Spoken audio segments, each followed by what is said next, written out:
Hi, I'm Andrew Tsao.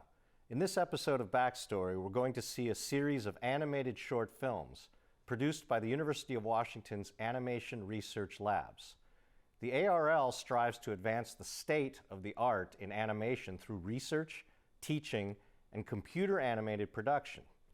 Barbara Mones is the creative director of the program and joins us today to give us a behind-the-scenes look at this unique form of storytelling. Welcome, Barbara. Thanks for being here on Backstory. Thanks for having me. So I think the first thing we should do for our viewers is explain to them the context of how the Animation Research Labs came to be within the Department of Computer Science here at the University of Washington and what your role was in bringing that about as creative director. Well, I mainly run the animation production program, which is within the Animation Research Labs. And I came here in 1999 from Industrial Light and Magic, where I was working. And I was really excited about what was happening here because the Computer Science and Engineering Department was kind of way above and ahead in terms of figuring out that this animation production and animated films were going to be incredibly important and expand in terms of digital work. So the department itself understood and was able to look ahead and thought, we need people like Barbara to help us get on track for that future and make sure we're actually on the leading edge of it as opposed to always following what's... And yes. So that's how you came into the department. It's how I came into the department, but really this was determined before I got into the department. It was actually developed by David Salison, who came to the university in the early 90s, and he had the idea of developing a hybrid of industry as part of a class that's called a capstone, part of the Computer Science and Engineering Department. So he was really the visionary behind this program. And he had worked in industry, and he worked on Toy Story, and which is a feature-length film and a short film. And so when he came in, he actually brought that knowledge of what it's like to work in a collaborative, interdisciplinary environment, making animated films, and he wanted that to be shared with students so that not only would they be prepared to go into the industry, but they would also have that wonderful bonding and the wonderful sense of working together to reach a goal and to tell a story. So the course of study, I'm going to imagine, is a series of classes. That's correct. Can you talk to us a little bit about what those classes are and how a student would actually move through that sort of trajectory on their way through? Sure. So the students actually apply to be in the program, and it's both interdisciplinary and collaborative. So that means that there are a bunch of people who apply from the School of Art and from music and from architecture and sometimes even from business. They can apply from anywhere, and certainly from the Computer Science and Engineering Department. And those folks, none of them have an experience making films, and certainly none of them have prior experience in making animated films. But the idea is they bring a little bit of their varying backgrounds. Their backgrounds lead them to have an intense interest in this. Cinema Studies is also a program that we've drawn some students from. Sure. And so they're really excited about making a film and working with other people and working on a project, and they apply to get into the class, and we review them, and my job is to pick the right group of people, just like any business and also any collaborative project. And from that group, the idea is to fill all of the possible expertise that needs to happen in order to be able to complete the production pipeline. Well, that was I was gonna ask a little bit about that. I mean, you know, in my own experience, when I go to an animated film, the credits are bigger and longer than I can even imagine. And I understand the labor-intensive quality of animation. I mean, you're not just talking about a few people working in one little area. You're talking about many people working on many facets of the production. How do you determine the workflow? Who does what, when, at what stage are things happening? Because you're taking students in with varied backgrounds and strengths. But you're also bringing them together to make a team. So really I'm asking, how do you go about making the team? Well, first one comment, which is when I worked in industry, we all sat all the way through the credits. A lot of people in the credits. Right. We have shorter credits here. But the way we do it is we make sure that as much as possible, the people who are interested in these areas are that have the background coming in. Mm-hmm. And then what we do is the first class, the technical overview, it's called the Introduction to Animation. We actually go through the production pipeline to give every student a taste of each one of these areas in the pipeline. And part of it is to bring everybody up to the same level of expertise so they can all communicate with one another using the right language and using the right background. And the other part of it is for the students to kind of get an idea of what they like and what they hope that they don't end up doing. I see. So, I see. You know, I've never met anybody in this industry who knows perfectly the whole pipeline. Right. Nobody does. And, everyone has their job to do in the pipeline. And many of them do many jobs, but very few people do all of it really, really well. And I'm going to guess it's really the director's job to make sure the synergy is actually happening. We're all on the same page, as it were, in an animated sense. As best as possible. Right. Yes, that's true. And scheduling is a nightmare. Yeah. It is always a nightmare. And that's also it has something to do a little bit with what we understand is the amount of time that goes into making an animated project versus a live action piece. So you've got to have a very specific timeline of when things are happening in this production sequence as well. Right. You know, I recall John Lasseter, of course, the founder of Pixar and legendary figure in this world, in an interview once saying, being asked what his focus was in the company, and he said, oh, it's story, story, and story.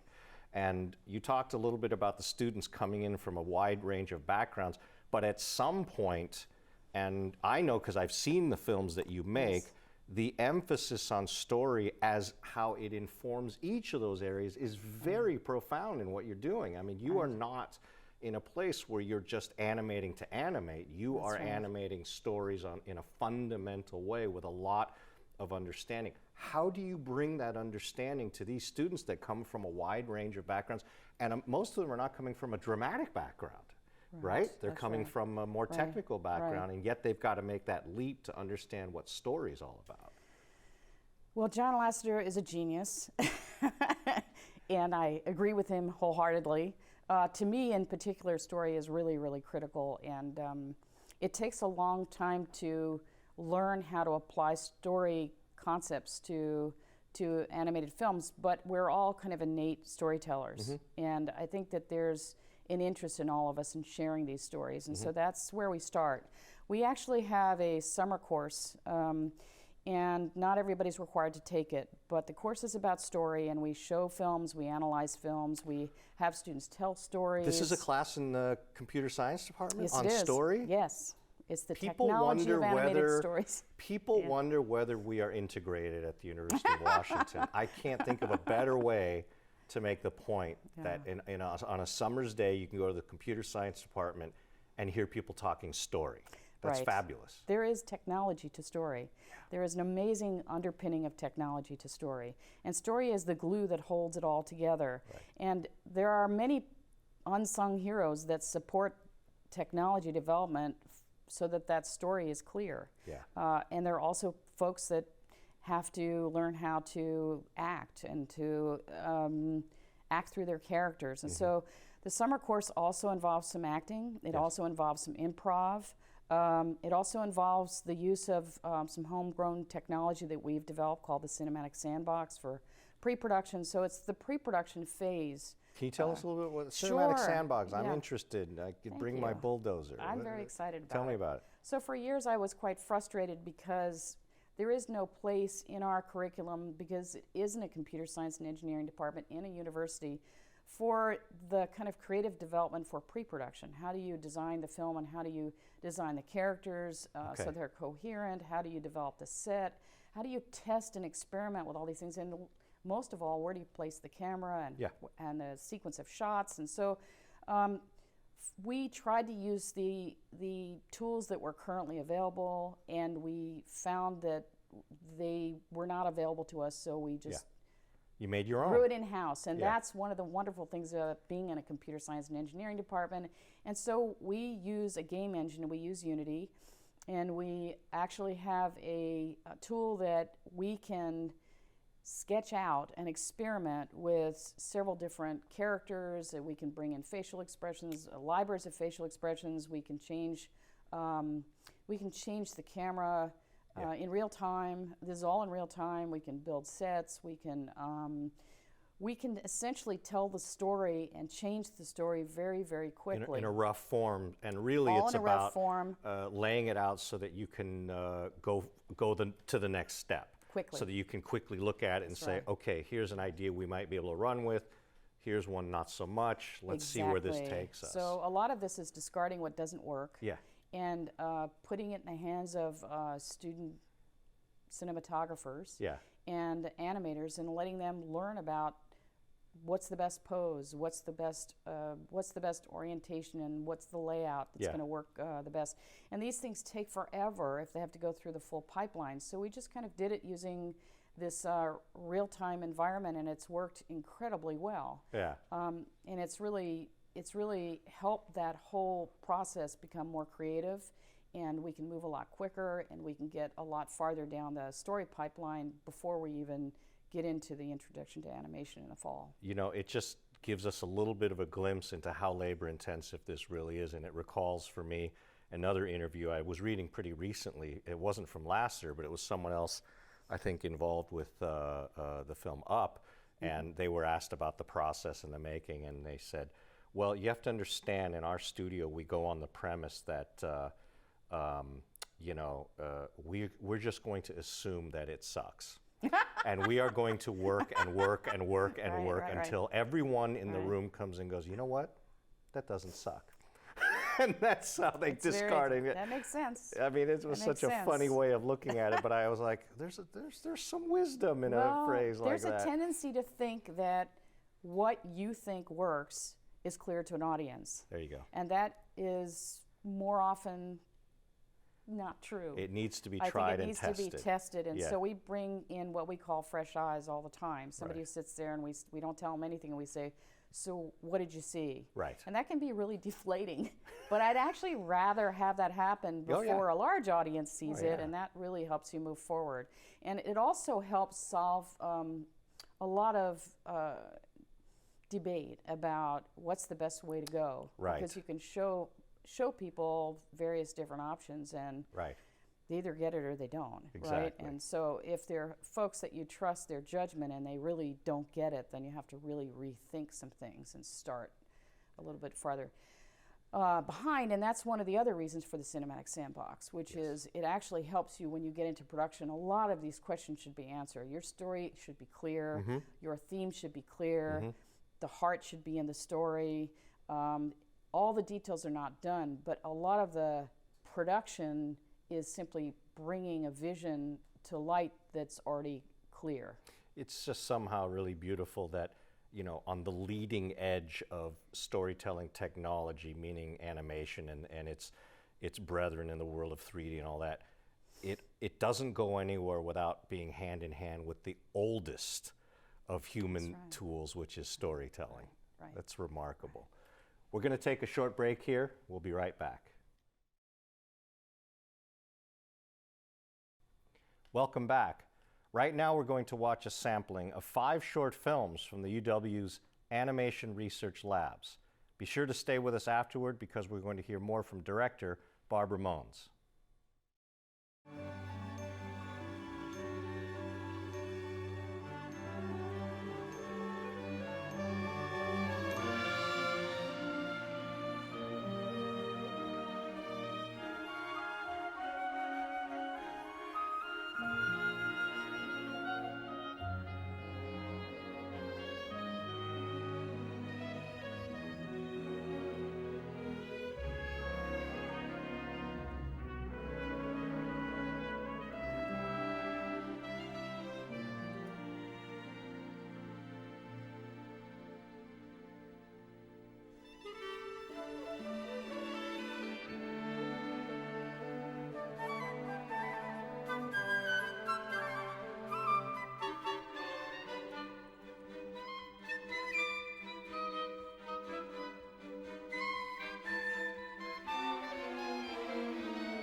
In the beginning, the sea was a true blue eye,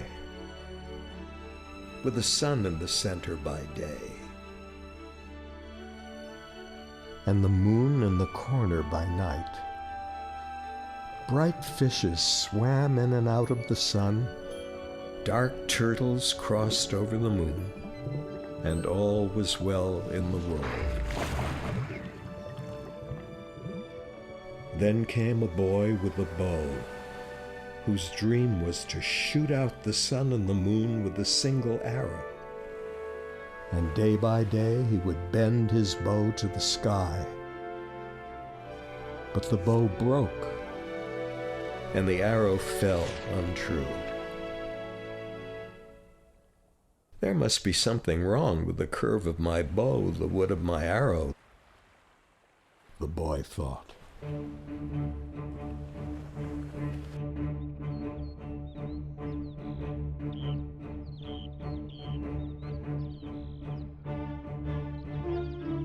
And so he tried plum, elm, pine, cherry, maple, beech, hickory, oak, and ash.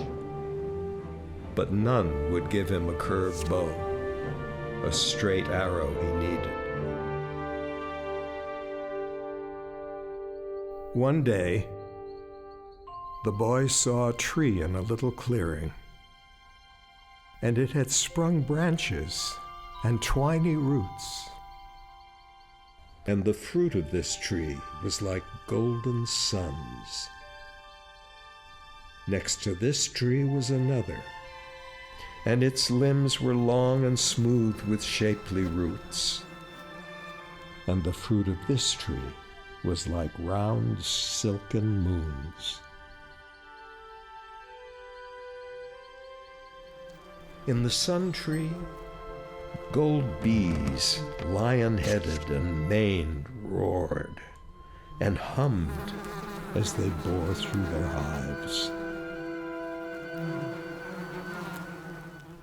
In the moon tree, furred moths with silvery eyes and breezy wings drank from the petals of moonflower nectar.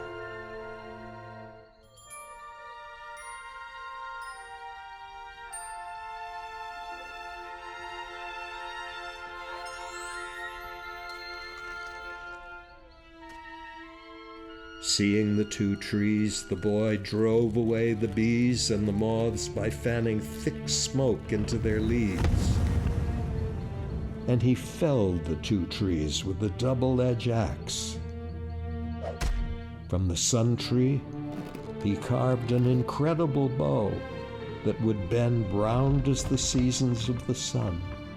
In the moon tree, he shaved a flexible arrow that would glow quick like the curve of the moon.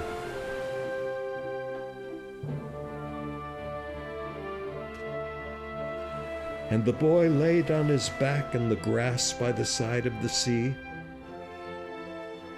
and he bent his bow until golden beads popped out of the wood, and he fingered the moth-winged feathered ends of his sleek arrow, held them true to the sun,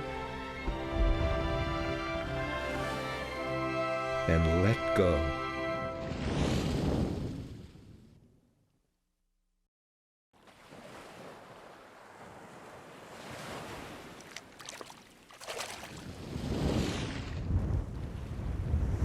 When the arrow left the bow, the sun and the moon shone black at opposite ends of the sky, and the earth burned bright as a comet. And the boy heard everything vanish from the earth like a bowstring. Every mountain, molehill, meadow, every bark shred, grass blade, acorn shell, every pebble, twig, tadpole, turnip, every rabbit, squirrel, turtle, fly, flea, frog, rat, cricket, cow, badger, buffalo, baboon. Boy.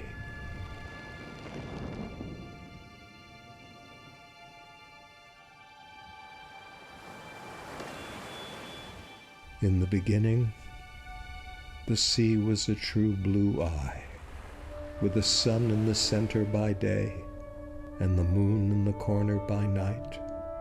Bright fishes swam in and out of the sun. Dark turtles crossed over the moon. And all was well in the world.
We'll be back in a minute to talk with director Barbara Mones. Stay with us.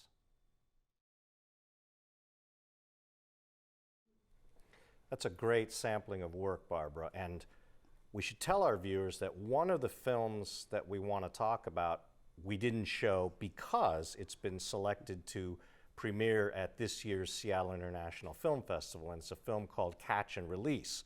And it's sort of interesting, and I'm so glad it's going to premiere in Seattle because it has a very close tie to Seattle. Can you talk a little bit about what that is? Yes, we're really excited about it. It's the first film that we've actually designed that's set in Seattle. It's set at the Pike Place Market, which is near and dear to all of our hearts. And it's a very exciting piece because it's a bit of local color, but also the Animation Research Labs has a component that's really is research in graphics and animation. And we used a tool that was developed by the researchers called Photo City, and that allowed us, the students went down to the Pike Place Market and they took hundreds of photos of the Pike Place Market. And then do you need special equipment for this? Or you no, I just took a regular digital camera? Yep. Okay. Went and took a bunch of photos, and it was developed by Kathleen Tweet and a bunch of researchers, including Zoran Popovic and many other folks in my department. And they used that to reconstruct the set. And then, of course, we had to abstract that to fit the style of the film for the story. But it was really exciting for us. And we try to use the research that's developed by the researchers as much as we can. Yeah, fantastic. So it allows you a sort of, I'm imagining, a literal three-dimensional model that you can then evolve from and play with as you wish. But yet there's a logic that represents the real thing that's going on with it. It's a wonderful experience because it allows you to go to different environments and bring back a set with you. Yeah, that's three-dimensional instead of two-dimensional, and kind of completes this wonderful way of developing graphics that used to be we create three-dimensional objects and then we pull them together with the lighting and the effects and everything else, and then we render them out into an individual file, a flat file, right? But that represents three-dimensional objects. Now we can actually go from the real world and come up with to three-dimensional. Right to three-dimensional. Fantastic. So it completes that cycle, which is really, really exciting for creative people. You know, each of the films, and I think this is probably true with animation in general, and part of the creative freedom that comes with doing animation is how fantasy comes into play in story. I mean, how the possibilities for things like, as we saw with, you know, the ladies in the park and the birds and the gentleman diving off the pier. You know, all of those things are potential leaping off points where animation can really enhance the storytelling. Can you talk a little bit about, I'm getting back to our first conversation before the film's about story, and the way you look at story and the kinds of stories that give you the possibilities to where animation can really illuminate something about it? Great question. So for me, it's really important. While we live in the real world, most people really enjoy going into their fantasy land, right? So we need to give people a context, but then it's really important for people to match their exterior experience with their interior experience. And that's a great challenge, and that's something that the best of animation conveys. It allows you to suspend disbelief. And so every year students get a challenge for the story, and the story we pursue has to have some element of that, because that's when I think the medium allows us to do things we can't do with other tools. So in particular, Threads is a good example. Threads was an example where I asked the students to show something that could not be shown. And that was... Show something that could be shown in the real world. It can't possibly be shown. And so the idea was that death ends a life but not a relationship. How do you show that? How do you show a relationship that continues, and how someone can accept and deal with a death and also make it graceful and beautiful and Yeah. poetic. And it's often the simplest thing. For example, just to shift over to Kings, how does a card game become a metaphor for war? Right. Now, where does tell me a little bit about that? Where did the leaping off point in that story come from? You know, how did we settle on the two gentlemen in the train and the card game, and then say, you know, this presents the possibility of these cards becoming you know, something much larger? That story actually came out of the students in the class. So many of these stories actually come from the students in the class. Okay. They may not come directly from, but they are able to write. They're asked to write stories, and then we take their stories and we use that as the beginning and point for the development of the story. So when they're asked in the beginning, do you have? I mean, I know you have parameters, but I mean, in terms of theme and spine and such, you let them loose and say, do they work in teams, or each individual is bringing story examples? It depends. It depends on the story. It depends on where we are in the development of the story. But generally, in the story class over the summer, we come up with a lot of ideas, and then we go forward with those ideas. And sometimes the ideas jump tracks and go into another direction. Kings was that type of movie, and it actually came from a poem that one of the students had written. A poem? Well, it was a story, but it was very poetic. Yeah. And I was curious about it, and it kind of evolved into the whole class having an interest in a topic like war. Yeah. And yeah. and the theme or armature of that film was old men play and young men die. And so the idea behind that was that sometimes people in power don't consider what happens when they make certain decisions, and other people have to suffer as the a result. consequences. Right. Let's unpack that phrase you just used, armature, a little bit. Yes. In your field.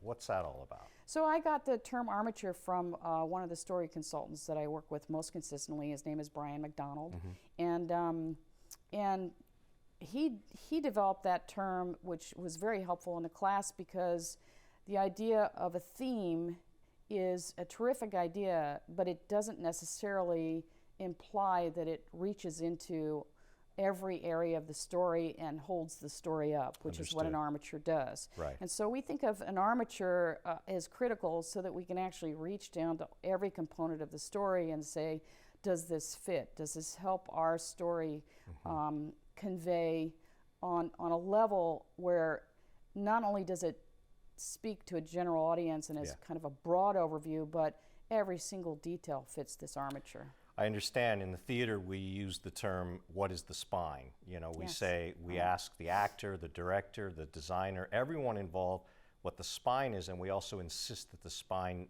be able to be verbalized in a verb, something that can be done, you know, to hold on to a home despite all odds. And then at the same way we say, then every event, every element of the production has to serve that spine. So there's a common vocabulary at work, and that's just, you know, once again, it just tells you how much the work on story goes hand in hand with the work in the technology. They're never separated, really. Absolutely. In my department, the computer science and engineering department, was really way ahead of its time in understanding that, and understanding that that's the glue that holds the meaning of the story and the film together. Right.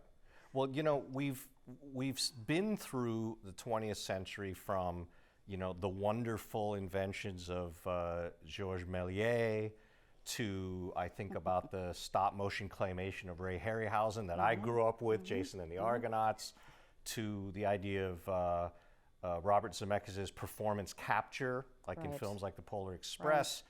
Now we're into 3D animation. Now we're into you know, many different forms where this is happening. Yet I gotta say right here, one of my favorite, most moving stories is Dumbo, right? I mean, it's the Disney style. It's pretty simple. I mean, for today's standards. Right. From your point of view, because you work day to day with story and with the cutting edge of technology, where are we going, and is where we're going necessarily better than where we've been for this medium? Well, hopefully we're carrying with us everything that's been done before us that's worked well. Okay. Dumbo's a great movie. I grew up on Thanks, Disney. I'm glad you liked it. Disney movies. A lot of us learned about the world from Disney movies. Absolutely. And they're classic. And Yeah. the reason they're classics is because they speak to all ages and they speak to most generations. And so hopefully we won't throw the baby out with the bathwater as we move continue on. to move forward. And I think that storytelling, which is in fact an innate ability that we all have and a need that we have to kind of share with each other and feel closer to other folks and Yeah. kind of share this journey we're all on. Yeah. That's not going to change. Yes. Until the human condition changes, we're all kind of still talking to each other Yeah. and sharing our experiences. There are a lot of really exciting things happening that I think will help filmmakers make good films. Yeah. And many of them have to do with the technologies that are being developed and also being refined. Yeah. There's been this need to, for a long time, an interest in developing graphics that represent the real world around us. Well, we talked about this before we started shooting, you and I, because I was just saying, you know, I was reading this piece on the problems with the film Tintin, and I was saying, you know, I read this piece where they said because the animation got too close to the reality of the human face, that audiences were in fact turned off. Some audiences were turned off because it wasn't just like the human face. In other words, there were expectations that the myriad of expressions and senses you could get from the human face weren't really there. So somehow the character felt a little off-putting. And that's a Right. phenomenon we talked a little about Right. that you brought up in terms of Right. facial recognition and such. Yes, there's a term, there's a label for that. It's called the uncanny valley. And I think that, so we're doing a lot of work to try to unearth what that is and where it might live, how to define it, in something called the Facial Expressions Research Lab, where I have several folks from outside the university. Gary Fagan is one of them, who's an expert in facial expressions, and many other folks working with us to try to figure out where, in terms of facial expressions, where the uncanny valley lives. A lot of times I think what puts people off with the uncanny valley is that we're born with a sense of how to determine whether somebody is sincere when they're talking to us, Right. how to read all these kind of hidden cues Yeah. from people. Yeah. And this leads to kind of this subtlety Yeah. that we're trying to kind of crack the code on that. Right. It's a difficult one to crack. Yeah. So not only do we have to understand the subtlety in facial expressions, but we also have to crack the code on what does your skin really look like, and do I really believe that your wrinkles are moving correctly and the musculature in your face is Yeah. moving correctly. So there's an awful lot of stuff to actually figure out, and what am I not noticing when I'm looking at Right. how your eyes are actually, your pupils are dilated, or Yeah. all those things come into play, and we are brilliant at reading those things. We're in particular brilliant at reading other human beings. Well, you know, I teach screen acting over in the drama school, and one of my first lectures to the stage actor coming to the screen is I say, you know, it has been said that the camera is a device that was designed to look behind a person's eyes. And the challenge of the great. screen actor is to make authentic and internalize that which is happening, because the camera does not lie and it looks behind your eyes to see what's going on. This is exactly related to what you're talking about. This how can technology help us increase the empathy with a human-like animated figure Correct. in a way that actually mimics the way we as humans in real time and space respond to the subtlest of Right. things that are happening in human Right. face. And as we said, it's limitless in terms of our own way of intuiting what's happening with a person. So this idea of the uncanny valley, my sense is it's a vast valley that It needs is a to be vast valley. navigated. It may take a long time to get to the, Right. definition of it on either side. Right. Yes, that's true. We have a special treat right now for our viewers. We're going to take a look at a film that takes us right behind the scenes into the making of some of the films you just saw, and it's going to explain some of the ideas that were referred to in our talk about pipeline, production methods, and we're going to actually get to see some of the students at work in making some of the films. So let's take a look at this right now. The animation production process begins with a story. This story usually starts out as a simple idea formed around a central theme. Over time, the story grows, becoming more fleshed out, until eventually it is transformed into a series of drawings called storyboards, which are then combined into a short movie called a story reel. The 2D story reel serves as a guide for what the 3D animated film should become, mapping out all of the beats necessary to clearly tell the story. Because of its importance, the story reel will generally undergo a lot of revisions and refinement, but once it reaches completion, it is time to begin work on the film. Characters are the principal means of telling a story. Their actions dictate how the audience interprets a film, as well as its entertainment value. Character development begins with concept art. A character's appearance depends on both their role in the story and the overall aesthetic of the animation, and their design tends to go through several different versions before one is decided on. Once the design is finalized, the next stage is constructing a box model, which is a rough sketch of a character in 3D using simple shapes. There is just enough detail to clearly show how the volume and proportions of a character work in 3D, information that is hard to extrapolate from 2D drawings. These box models are tested through rough animations, allowing issues such as short arms or irregular builds to be fixed at an early stage. They are also used to develop an animatic, a 3D version of the story reel with roughed-in sets, camera angles, motion, and timing. Like the box models, the animatic allows filmmakers to see what works and what doesn't work in the transition from 2D to 3D and make quick changes before things progress too far. After the box model's proportions are approved, it's time to work on the gray model.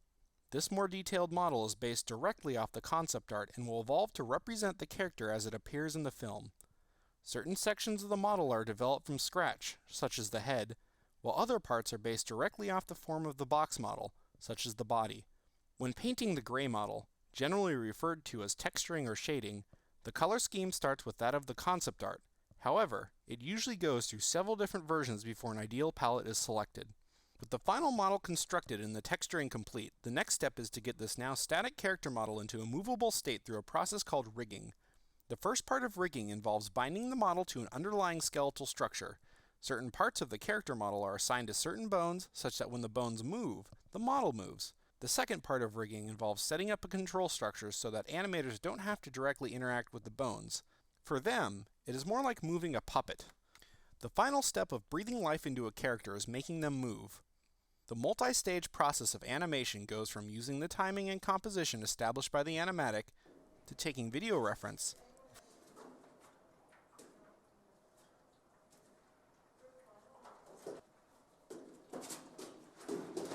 from that video reference drawing planning sheets, to using the video reference and planning sheets as guides to posing the character in 3D, to finally polishing those poses and smoothly transitioning between them. Oftentimes, each of these stages will require lots of different takes, tries, and retries to get the character's movement and personality just right. Good video reference can be difficult, or even painful to capture, but ultimately it pays off. Though, there are also times that a lot of effort will be put into developing movements that seem like they will work for a particular character, but in the end they may not and must be cut, such as these shots from Two Old Chicks. However, in the process of bringing characters to life, figuring out what doesn't work can be almost as important as figuring out what does.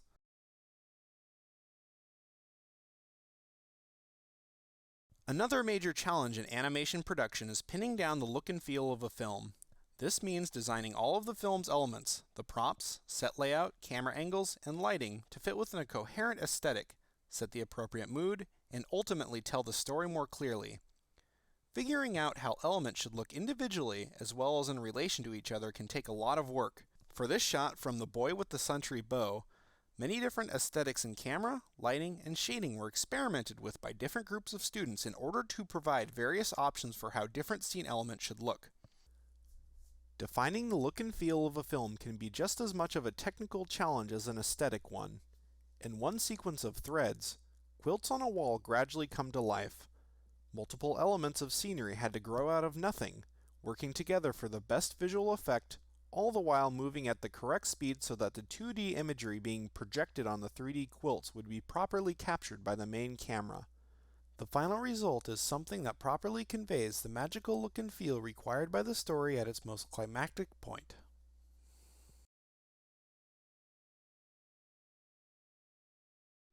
Well, that certainly gives all of us who don't know a lot about the specific elements that go into making it a great overview. Barbara, you said you came to the University of Washington from Industrial Light and Magic, very well-known special effects house. As a matter of fact, most of our viewers would understand that they were the force, George Lucas's force behind Star Wars, and I use force in the double entendre way, in a huge leap in special effects. That's true. And you've been here developing the animation research labs. Tell us a little bit about your plans as you go forward. Are we going to see a Barbara Mones animated feature at any time in the future? Oh my, well, you know, if a hand came from the sky and said, we'd love for you to direct a feature film, I would say, let me think about it, yes. It's kind of every filmmaker's dream, so I certainly would do it. Do I expect it? Not necessarily. It would be wonderful. I have a lot of things I'm working on that I'm very excited about. I still love creating and producing and directing short films. And working with the team that I have a great team, and I try to model the collaboration with that team that I want the students to actually work with. Absolutely. So I really am happy continuing to do that. I also love the fresh ideas that students have. I love the idea that they're working on their first project. It's really special, that they create bonds with one another. That's really fun for me. I also am interested in capturing the living history of the folks who are actually developing the technologies for animation production. Because we're living a story right now with some of the things you talked about. New technologies are coming out that you're putting into practice.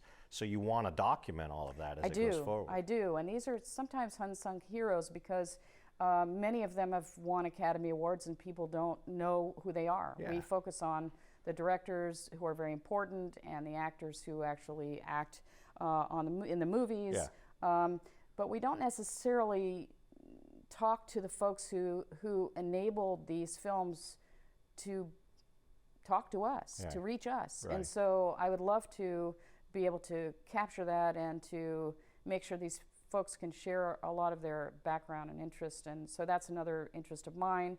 I also have, you know, these films, even in industry, they take many years. Here, it takes a year for each one of these films, and it's a very intensive year. And because it takes so long, there are a lot of stories that come up while you're working, and there's this huge backlog of ideas that I would love to pursue. And so whatever kind of separates itself from the pack will be where I would like to go. Could grab onto one and take it I would love further. to. And the other thing is that my original background actually is in sculpture, and I'm interested in augmented reality, which is to me a great way to get back to my original interest in this, which was a way of creating things in a virtual environment that you can't create in the real world. I'm still mesmerized that you can take three-dimensional objects and push them into one another, and that you can create surfaces that you can remove and replace with other surfaces, and there's no muss or fuss, and that you can then actually output what you come up with in the real world. And then in terms of augmented reality, so that's the sculptural part of it that I still find fascinating and want that to, I'd like to work on that. I'm fascinated with augmented reality. How do you take all this data and represent it in a way that helps you in your daily life? Okay. You have a lot on I your do. plate. I do. We look forward to seeing a lot more from you. Thank you for being Thank here, you Barbara. so much It's for been a having pleasure. me here. Absolutely. I really appreciate it. And thank you for watching Backstory. I'm Andrew Tsao, and I'll see you again behind the scenes.